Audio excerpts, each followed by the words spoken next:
Impact Healing ta mayam taram nokchari. Ngasigi healing ki topic ase mayam na maru ina launariba breast cancer ni. Hiramasigi matangda ngangbinaba aikoi studio da lengsinduna lebirba expert ase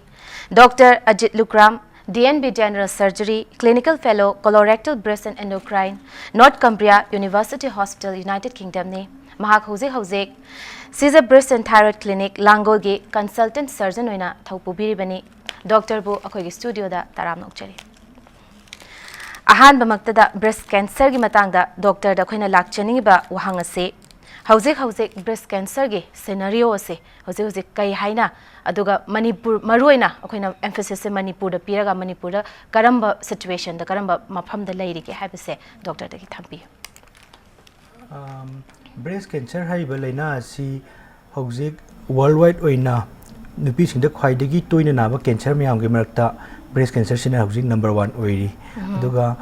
akhoi country India da khwaidagi toina phangba nupi myam marakta cancer myam si marakta breast cancer sina hojik khwaidagi henba oi aduga India gi data siga akhoi gi Manipur gi local data siga dung changdam matamda Manipur su breast cancer sina khwaidagi toina phangba cancer oirangani haina thajai chai amani gi mamangda 2013-14 की census की मतुंग इनदी ख्वाइदगी तोइना फंगबा नुपी म्यामरता फंगबा cancer जी India दा cervical cancer ओरमी हौजिक अनौबा चाहि अमनि की ममांगी census की मतुंग इनदी breast cancer सिना cervical cancer दा overpass तौरगा ख्वाइदगी तोइना फंगबा cancer जी नुपी म्यामरता ओइरे अदुगा India दा कैंसर नादुना सिरिबा नुपी म्याम सिगी मरकता ख्वाइदगी तोइना फंगबा मरम ओइबा कैंसर सि ब्रेस्ट कैंसर नि दुगा मणिपुर दा होजे अखोई की मागी लैरिबा फिबम से कमाइना तौरिगे मणिपुर सु अखोई की Shija Breast and Thyroid Clinic last 3 years da अखोइना स्क्रीनिंग प्रोग्राम से हौदोरपा मतमदा कैंसर सि यामना तोइना फंगी को अखोई की इसागी Shija की क्लिनिक स्टे दा कैंसर से अखोई सही मदे approximately around 25 to 30 गुंबा दुंग ऑपरेट तवे हाइ तारे को अदुना मणिपुर सु अखोई की कैंसर रजिस्ट्री म्याम हॉस्पिटल म्याम जी कैंसर रजिस्ट्री म्याम जे पुल्लगा थी तारदी चपचाना अखोई परसेंटेज क्या लेके दु खंगनी अदु इतासु याम तोइना फंगे हाइबसिमती सोइद्रे and breast cancer की हौरकफम द breast cancer हाइबसे करिनो मा के हौरकफम से सिमगा थंबि ब्रेस्ट कैंसर है बलेना सी कोई ब्रेस्ट की मनुंग लेबा मागी टर्मिनल ऑर्गन्स खर ले अदुदगी हौरप कैंसर नि समलप एनाटोमी में थमजरबदा कोई ब्रेस्ट की मनुंग सिदा मिल्क प्रोड्यूसिंग पार्ट्स खर यावरी को कोई खोम पथोप पार्ट्स खर यावरी मखोई दु लोब्यूल्स कवी अदुगा लोब्यूल्स सिदगी कोई निपल को खोमजिनबाव मिल्क पुरइबा ट्यूब मचा मैम यावरी मोइसने डक्स कवी को अउना ब्रेस्ट कैंसर दि ख्वाइदगी तोइना डक्स तगी हौरई मतुंग द लोब्यूल्स तगी हौरई मोइसी डक्टेल कार्सिनोमा लोब्यूलर कार्सिनोमा काइन खाइदोइ को मोइसी की मार्क्सी द मु अखोगी डक्स की मनुंग दुंग लेबदुना इन सिटु कार्सिनोमा मपाना थोरपदुना इन्वेजिव कार्सिनोमा को अदुना ब्रेस्ट कैंसर जी डक्टेल्स का लोब्यूल्स का दगी हौरई अदुगा अतोपा मागी मनुंग द लेबे स्ट्रोमा म्याम दुगी जो हौरप याय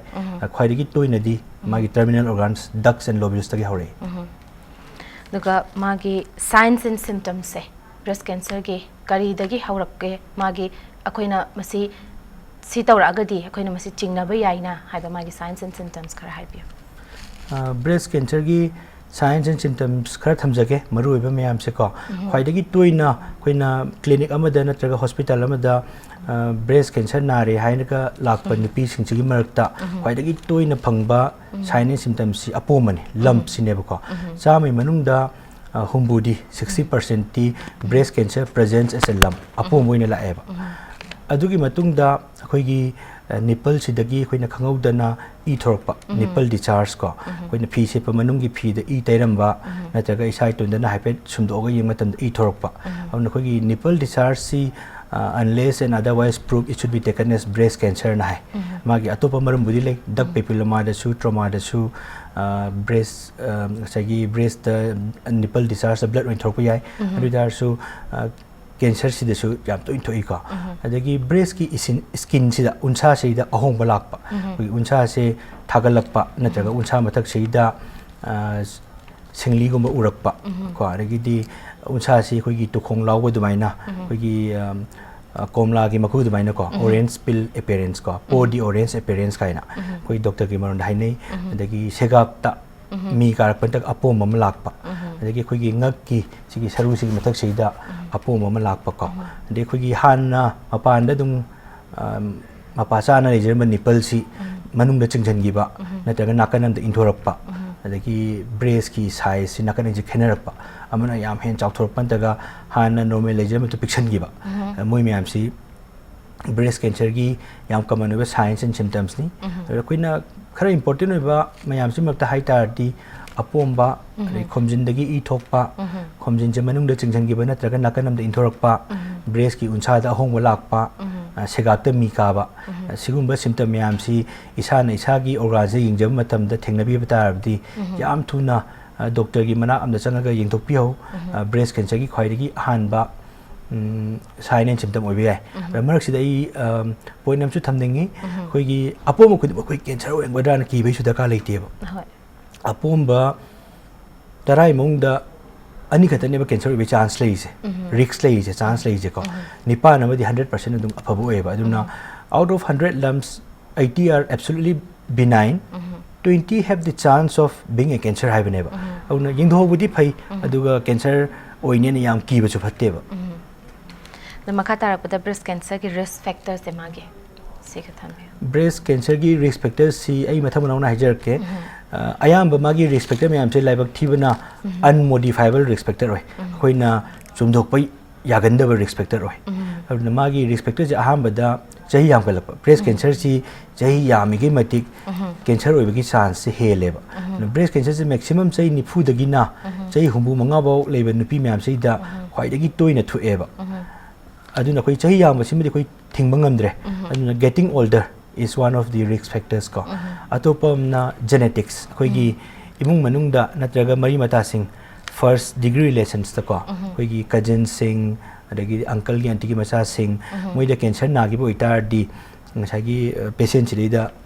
cancer na gi risk si general population da gi 4 times higher na hai ko adagi angang thengna pokpa ko angang yahodaba unmarried angang khompi thaudaba moisi risk factor nakta ni breast cancer gi kari maram gi no angang pokta angang khompi thaudaba sina khoi gi breast cancer gi hen chance lei no hai matam da khoi gi estrogen exposure se breast cancer si directly related to estrogen exposure in a women's lifetime ko magi mapunchi da khoi gi estrogen exposure se heligi matik cancer se heleba khoina anga am pokpai seida thama pandi magi period sul aridam ni thama panji ma estrogen exposure le roi adi mutung da another 6 to 7 months ti angang se breastfeeding taw matam da mu message la khi wi ne ba aruna 16 months kumba se angang pokpa matam da estrogen exposure se whole lifetime di khaidok tu ne ba angang ahum mari pokpa mi am da di chai mari manga se estrogen exposure lek tu ne ba aduna breast cancer ki risk se handa le ba koina angang khompi thauk da ba natraga single ladies ta estrogen exposure se continuously throughout the life lei banina cancer gi risk moi dong hengala le ba ko si khatana tana breast cancer ge te risk factor di khoi gi post menopausal obesity ko khoi tha gi hongkap le kana masa noi khalak pa moi si estrogen exposure se moi di helen hai khoi fatty tissue di estrogen puthok pu se helen hai de ge khoi gi yam fast over lifestyle ko alcohol yu gumba tobacco gumba expose to ba adagi di khoi gi sa yam race yok ta yamna sa gi leidena lifestyle se yam kanu to ko moi si breast cancer gi chance lei si khatana tana khoi gi environmental pollution ko khoi gi ising da nukchit ta khoi gi factories myam ga lemina the pollutants myam yaw ba moi sing sina ayam ba important risk factors na tani nuga breast cancer gi stage magi stage se karam ba lei ki habdo breast cancer se yam na samna haiba the stage se koina ahum thongna khaidok pa yai early breast cancer ko se da khoi gi stage 1 2 ma yawre dagi locally advanced breast cancer si sina khoi gi akoi beda sando oba breast cancer mo sina stage 3 ko sa bo yawre adagi di metastatic breast cancer atopa mafam da sando khraba khoi gi ngak ta sando khre lungs ta sando khre liver ta sando khre mo khoi ni stage 4 hai ko auna yam samna early locally advanced and metastatic breast cancer ko aduga stage na high stage 1 2 3 4 na khai dui magi breast cancer ki treatment se kari कमाइना तौरगदी treatment तगनो करी करी मागी breast cancer के होजेकी अखोइगे अखोइना ट्रीटमेंट तौब ngambagi मागी अवेलेबिलिटी से कई के ले अदुगा मासे डायग्नोस कमाइन तौगन ब्रेस्ट कैंसर की ट्रीटमेंट से अहम डायग्नोसिस हाइजरगे अखोई अगी नाक्ता क्लिनिक ता ब्रेस्ट पोमगा नुपी मा लाए हाइरोने सही निफु हुमदोई सुब नुपी मागी ओइरोंगी ब्रेस्ट द पोमगा लाए माना इरुज मतम नोंग थेंगकपने हाइरेबको अरुइदा अहम मागी डायग्नोसिस अखोइना ट्रिपल असेसमेंट न को ट्रिपल असेसमेंट हाइजे इट हैज गॉट 3 आर्म्स मागी मुखुत अहम लेबा अहम बसी पेशेंट जी अखोइना clinical history and clinical examination को अपोम बसी अखोइना कमाइना हौरइनो नंगी अंगांग कया लई देदी अखोइना हिदाक चागिब लैब्रा अंगांग सिनु खोम पिथकिब्रा इमुंग मनुंगदा कैंसर नुसा यावगे मी लेब्रा नमागी रिस्क स्कोरिंग हिस्ट्री मा कैंसर ओइरंबा यावगी चांस क्याम लेगे जकोन हिस्ट्री दुगी चावरपम खंगनी रमा नंग सगी इमुंग मनुंगदा होगी इचे चनसिंग अमा कैंसर नागी नत्रगा आईसी एस्ट्रोजन यावबो पिल्स याम सांगना चागी दुमाइन तौतारी मंगोंदा खोइन हेना कॉशियस ओरनी सस्पिशन इंडेक्स मंगोंदा वांगनी अदु मतुंगदा खोइन अपोमसी येंगनी अपोमसी की नेचर से कमाइन तवी क्लिनिकल एग्जामिनेशन जिदको मागी सेगाक्ता मी खोप पाइप खोप लेब्रा ना सिजना कोई की ट्रिपल की पार्ट 1 ने नंबर 2 से कोई एक्सरे मैमोग्राम नत्रगा दरकार होगना कोई अल्ट्रासाउंड स्कैन को सही कोई अपोम बजी नेचर सी कैंसर मानब्रा एक्सरे से कोई हाइबंग में मागी कैटेगरी बी रेट्स कैटेगरी 1 2 3 4 5 काइन ले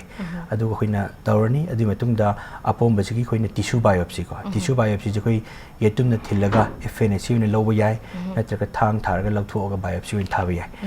नक्साई ट्रिपल असेसमेंट जे लोर मतुंगदा कोइ अपोम बजी कैंसर ने खंगे मागी सी डक्टल कैंसर और में नत्रगा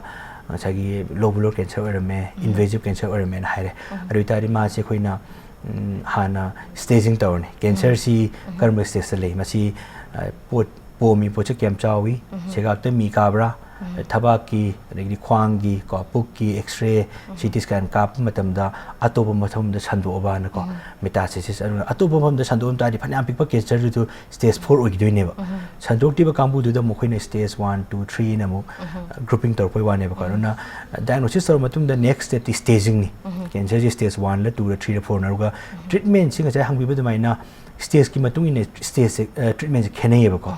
कोई स्टेज 1 द लेबसिददी कोइना ब्रेस्ट नाम पूरा कक्तबिदा कैंसर दुदंग अकोइबा अफबा टिश्यू यावरगा कोथोगा रेडियोथेरापी पीदना केमोथेरापी पीदना अदुगा चै मरी मंगा हार्मोन थेरापी पीरगा अदुंग स्टेज 1 दा लेबा कैंसर सिदी 100% क्योर रेट अचीव तब ngमेबा स्टेज 2 दसु दुंग ngमी अदुगा खोइना कनबदा फरक तादौबा कैंसर लेहौदौबा नत्रकांगदा सजना सेंगना लखथोइदौबा लखथोपा ngमोइदौबा कैंसर ओइतादि खोइना ब्रेस्ट नाम लखथोपिएबा खोइ मॉडिफाइड रेडिकल मासेक्टोमी ना पुन्ना मागी सेगाक्ता यावो मी म्याम सिस कोथोपिरे मखाता बगोइना केमोथेरापी रेडियोथेरापी दका ओइबसिंग दुदको टारगेटेड थेरापी हार्मोन थेरापी पीरका दुंग 100% क्योर रेट से दुंग फंगमंगमेबा को स्टेज सी नौरगे मटिक क्योर रेट सी सक्सेसफुल ओइबे हेलेबा कोइ स्टेज 3 दबो हाइता जु 3B गो मखर थेंगबा नतके स्टेज 4 गो म योतार दि खोइना चप चाबा अफबा ट्रीटमेंट पीतार सु सक्सेस रेट स्टेज 1 2 दुने हेना फबे हेलेबा अदुना कोइना ब्रेस्ट कैंसर की ट्रीटमेंट सिदा early detection is the key to the cure of breast cancer हाइसे नौना खमिना सी पोची नौना ट्रीटमेंट हाउसी ट्रीटमेंट सी पूरा होइना सक्सेसफुल होइना बा नको याम नुंगाइजरे डॉक्टर दगी मखाता बा वहां क्या खोइना खंगजगी के मतंग स्वाइसदा कमर्शियल ब्रेक कम लोजके इंपैक्ट टीवी हेलिंग पु मीटिंग तादुना लेबियो मयाम बोमुका ना तराम नोकचरी ngasiगी हेलिंग की थौरमसिदा खोइना खनाजरी बसे ब्रेस्ट कैंसर की मतंगदनी हिरमसिगी मतंगदा ngangbirba expert asina doctor Ajit Lukram consultant surgeon सेजा ब्रेस्ट एंड थायराइड क्लिनिक लांगकोलनी मखाताना डॉक्टर लाक्चनिंगी बवहांग से ट्रीटमेंट सर्जरी तौरब मतुंगदा पेशेंट अमना करी करी स्टेप म्याम तौगनी हाबिदो अदु सर्जरी तौरब मतुंगदा मागी एजुबेंट ट्रीटमेंट and कोइना केमोथेरापी रेडियोथेरापी हार्मोन थेरापी से कोइना पी को सर्जरी तो मतुंगदा ट्रीटमेंट सी सर्जरी प्लस ऑन्कोलॉजी ट्रीटमेंट ने अदुगी मतुंगदा पेशेंट जे कोइना लाइना से मो हौरई हौरक्ते न खंगदोंनबा चांग नाइन फॉलो अप दका ओइ का फॉलो अप सी सर्जन की मनाक्ता छु तवी मागी केमो कापी रिबा ऑन्कोलॉजिस्ट की मनाक्ता छु चलगा तवी सेदा कोइना ऑपोजिट साइड की ब्रेस्ट दा कोइना याम कुपना येंगी हौरप खोरप लेब्रा ना मतम मरक मरक तक कोई 3 monthly 6 monthly थबा की x-ray copy puk ultrasound lawi khoi liver da thabak ta lungs ta anoba hodor ko leibrana kari gumba khoina sei manga mu patient ja sang naina follow up to matam da cancer si haurpagi science later haitar di almost cure tawre na khoin lawi 5 year survival rate an haise auna 5 year survival gi matung da sei manga gi matung da cancer horoi haiba leite sei 35 kun gi matung da mu lakpa yawi ado khoina matam du ida masi hana iba cancer du gi recurrence la nataga atupa primary site no no mo hor private du yam chawa topic amne dunum khana ba yai ko aduna hauju ki di treatment se loi matung da doctor gi manakta first 2 years di 3 monthly visit to nai adu matung da next 3 years ko sei manga suri baw di 6 monthly visit to nai aduga annually akoina x-ray ultrasound scan ko opposite side breast gi mammogram sinam se tok pa aduga laina si matang da achoba role lobiriba Shija breast and thyroid clinic ki matang da su khar haibi Shija breast and thyroid clinic si concept amani ko isam sam na ka macham da khoina 2013 gi July da haudoki bani haujikti yam well equipped oire khoi gi x-ray mammogram machine hapsel le lagi khoi gi ati khulai mayam ultrasound afaba mayam khoi hape sei da khoina outreach camp mayam tawdana chai lekai da mapan lam da chatna ka chagi imphal gi mapan le infam chatna khoina breast screening program si conduct tawi at school colleges Lions Club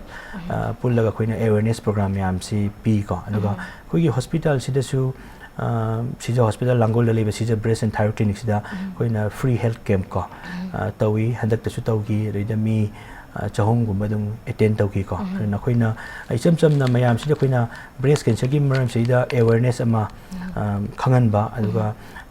breast ying tokpa matam da ikai biganu body gi ato part onga chamani sei da khoi sign and symptom chingna ba leita ri la au ying tokchi aduga khoi gi protocol ma establish tor kang da sei 35 40 years 11 pi myam si sei ahum khudingi khoina x-ray mammogram gum se tok che ne encourage tawba ko aduga khoi gi Shija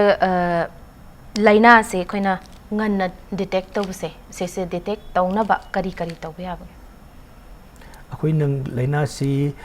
nganta detect tawgi habta di patient sing chi da laina si maram da han khangan bam da kawre si akoi na comment tawga da gi haime tam da nupim sa sing si self breast examination si ideally 16 years gi hawalo na moi se masa mato na masa gi organ si yingje ba chi koi na sei tratuk chu bi si da gi tha khuding gi amura date ama fix tor kang da nungti gi yengba gi maram leite tham da murak yengba che yam darka oi aduga hayeng sei 75 80 bauk si dung yeng bion encourage tawraba adagi sei 35 40 years suruk pan pi myam si moi gi first x-ray mammogram si lokthon on hai x-ray mammogram ai che koi gi breast si 3 dimension x-rays low bani smaina muk chappaga ina kan muk chappaga na magi access ani muk si low bani ko sei da koi na mapan dagi pai ba phangda ba u da ba apom si uba phangi ko from the age of 35 to 40 years 3 yearly up to the age of 75 say to kan heng say humdra manga marfu baw se ka pona encourage tawni aduga annual doctor visit doctor gi manak sei de chahim da amok di visit tawiu mark sei da khoi gi yum de isa ning jaban ta ga doctor ni yem da chingna ba sign and symptom apo moment traga nipal manung da changi ban da traga machum dabam lakta ri khoi nang further assess tawna ba ko ona khoi gi masigi khoi ni protocol je follow tawta di early detection je possible hoina khanje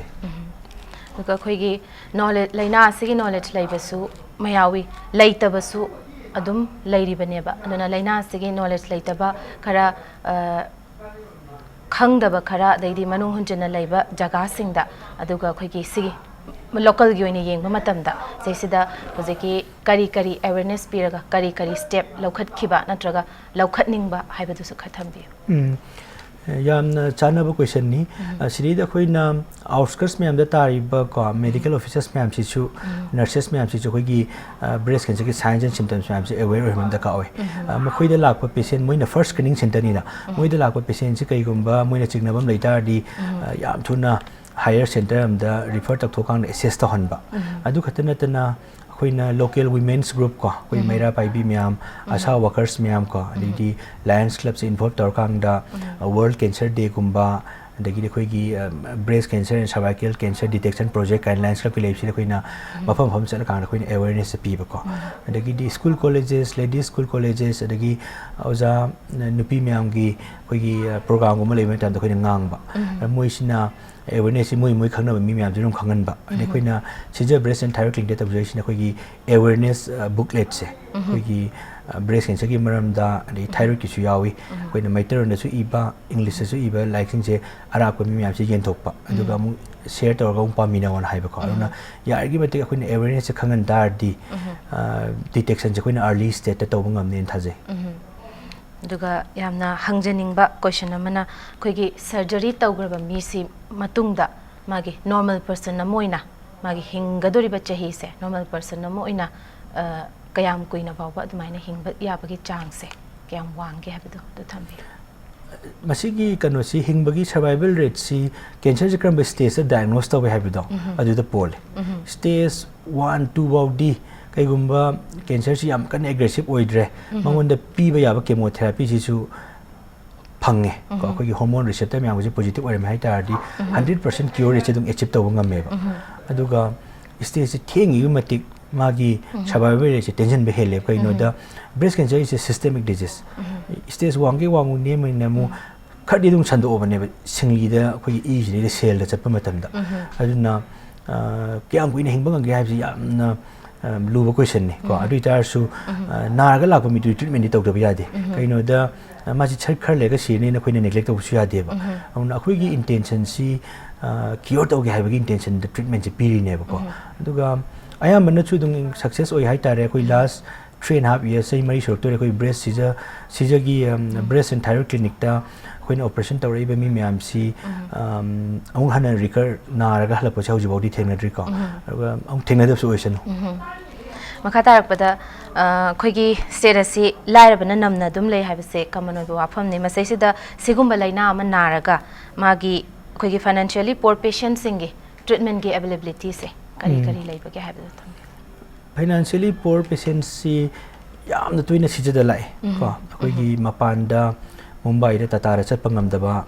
Guwahati bau chat pangam da ba Imphal bau la pa da ani ra khan ba mi yauri ko na moi si Shija da khoi yam toina treatment tawi khoi gi sida surgical treatment ko Shija da pangthoi adi matung da makha ta ba khoi na Regional Institute of Medical Science ko RIMS da radiotherapy chemotherapy makha ta na ta holli ko aduga mapanda khoi na tata da treatment tawi la na Guwahati bau bus ticket kal gondo mi breast cancer na ba yauri ona khoi na mayam da aware hoining si akhoi sida ngamba treatment ngamba cancer sing chidi akhoi local facilities se utilize tawsi akhoi na national international protocol apan ga chamana na sijina bani na kasu yam kan khena ba leite agi asa da di ko aduna masi myam je khoi dum tawjari Shija da duga wahang amaga lejari akhoi gi surgery tawragadi daidi thang tharagadi natraga subaina kaigumba ma khulai ma sizinaragadi cancer se hekta sandoi haiba wafam ama subaina concept misconcept ama leinari se se matang ta sukai sigi wakhalon se leba patient khara thengna da banate thengnai khoi gi apom ma se puraga la akang da FNC yetum thin bi se tor kang da kari po no indok se bisi yada mi le yetum thin tar di cancer on do e natraga cancer ji mari chatli thang tha si yada mi le masi aran bo khalon ni like te yaw da bo khalon ni aduna masi bo khalon ji mayam da aina hajene ngudi thadok piu ko breast cancer si diagnose taw matam da yetum thin bi se darka oi aduna kai po no khang da khoi ji treatment taw ya de cancer oram tar di khoi na yenghau da di ko na stage ong wang khalang bani aduna ngata khangdok na ba FNC jim taw si duga loiselak pasida akhoi gi hiram se matang da leina si matang da public na hena khangna na ba aware oina na ba doctor na message ma pibi breast cancer hai bi leina si koi nanganta anova stage 1 2 kumada diagnose taw tar di 100% success achieve taw ya ba leina ni aduna mayam na laikai da leiba natraga imung manugi nupi singna breast na ba matan doctor gi manakta chatlo yam nganna encourage taw biu akoi gi social stigma natraga ikai ba ko ari aran bo khalon sandok si tawri si ko aduga akoina yam thuna diagnose tawna ba doctor gi minak sa si encourage taw biu ꯌꯥꯝ ꯅꯨꯡꯉꯥꯏꯖꯔꯦ ꯗꯣꯛꯇꯔꯒꯤ ꯆꯤꯜꯂꯕ ꯃꯇꯝ ꯀꯌꯥ ꯀꯥꯏꯊꯣꯛꯄꯤꯔꯒ ꯑꯩꯈꯣꯏꯒꯤ ꯁ꯭ꯇꯨꯗꯤꯑꯣꯗ ꯂꯦꯛꯄꯤꯔꯛꯇꯨꯅ ꯀꯥꯟꯅꯔꯕ ꯋꯥꯐꯝ ꯀꯌꯥ ꯊꯝꯕꯤꯕꯒꯤꯗꯃꯛꯇ ꯊꯥꯒꯠꯆꯔꯤ Thank you. ꯃꯇꯥꯡ ꯁ꯭ꯋꯥꯏꯁꯤꯗ ꯏꯝꯄꯦꯛ ꯇꯤꯚꯤꯒꯤ ꯍꯦꯜ ꯂꯤꯡꯛ ꯂꯣꯏꯁꯤꯟꯖꯔꯦ ꯃꯌꯥꯝꯕꯨ ꯑꯃꯨꯛꯀ ꯍꯟꯅ ꯈꯨꯔꯨꯝꯖꯔꯤ